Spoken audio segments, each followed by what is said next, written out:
A presente apresentação trata-se de um trabalho de conclusão de curso TCC.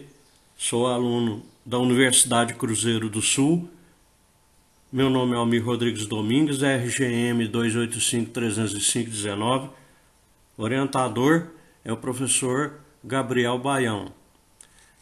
O tema apresentado será instalações elétricas residenciais e comerciais em edificações de baixa tensão. Introdução, resumo. A importância da eletricidade na vida das pessoas e os recursos estabelecidos pelas normas brasileiras para a elaboração de projetos elétricos em edificações de baixa tensão. A eletricidade é essencial para a vida moderna, mas requer projetos adequados e seguros. A NBR 5410 é uma norma brasileira que orienta a elaboração de projetos elétricos de baixa tensão para residências, comércios e indústrias. A utilização desta norma é obrigatória na aprovação de projetos e visa garantir o conforto e a segurança dos usuários, evitando problemas como choques, curtos-circuitos, queimas de equipamentos e incêndio. Adotamos um exemplo de estudo de caso, uma casa de 12 cômodos em Brasília, que foi construída sem projeto e sem a fiscalização dos agentes reguladores, como prefeitura e concessionárias de energia, e apresentou vários desses problemas após a entrega da obra. A NBR 5410 define os limites de baixa tensão até 1000 volts, corrente alternada, e 1500 volts, corrente contínua. A norma 5410 recomenda técnicas para instalações elétricas de baixa tensão. Em algumas regiões, além da NBR 5410, também adotam as exigências da concessionária fornecedora de energia no local. No Distrito Federal, a concessionária responsável pelo fornecimento de energia atualmente é a Neoenergia, antiga SEB. Devemos adotar 4 etapas para dimensionar os componentes elétricos de acordo com a norma. Primeiro, estimar as cargas de cada cômodo e dividir em circuitos. Segundo, usar a tabela da norma para escolher os condutores por circuito. Terceiro, calcular os eletrodutos e as eletrocalhas conforme a quantidade de condutores. Quarto, escolher os dispositivos de proteção contra sobrecarga nos disjuntores e DRs e contra surtos de corrente de raio, ou seja, DPS, para um grupo de circuitos.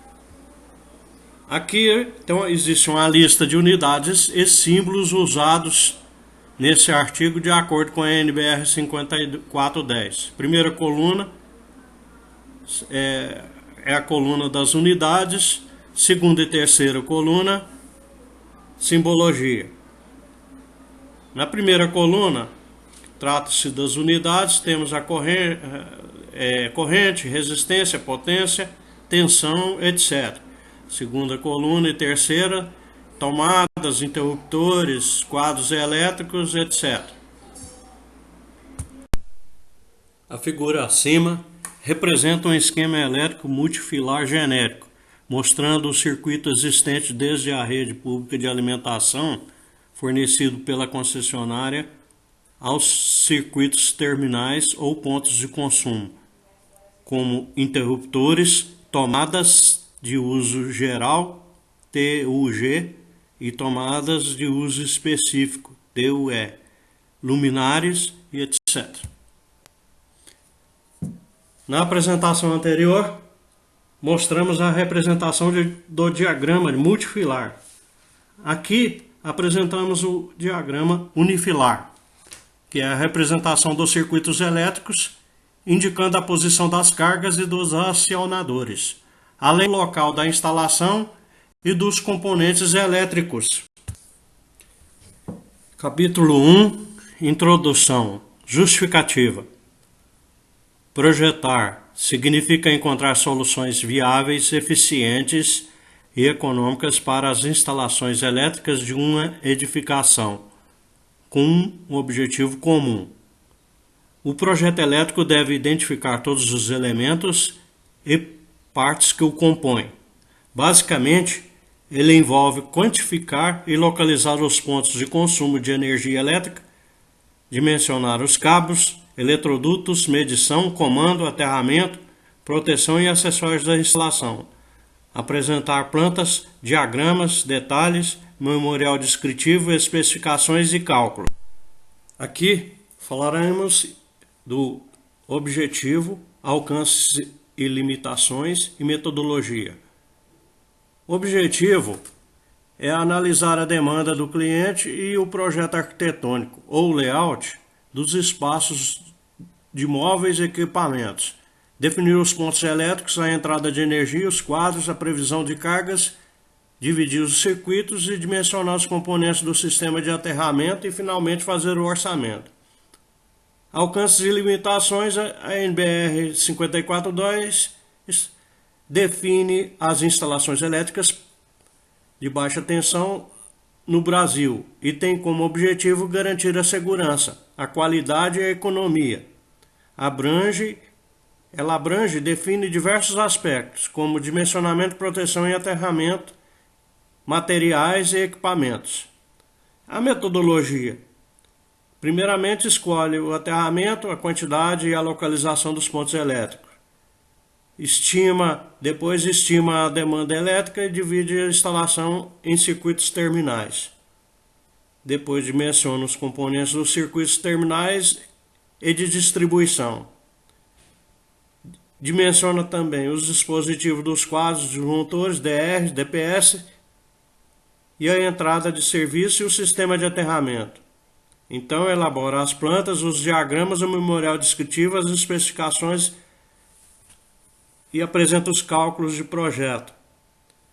Finalmente, elabora um plano de manutenção pós-obra. Na sequência de nossa apresentação, temos aqui o cronograma, onde todas as atividades vão terminar em 4/12/2023. Capítulo 2. Revisão da literatura.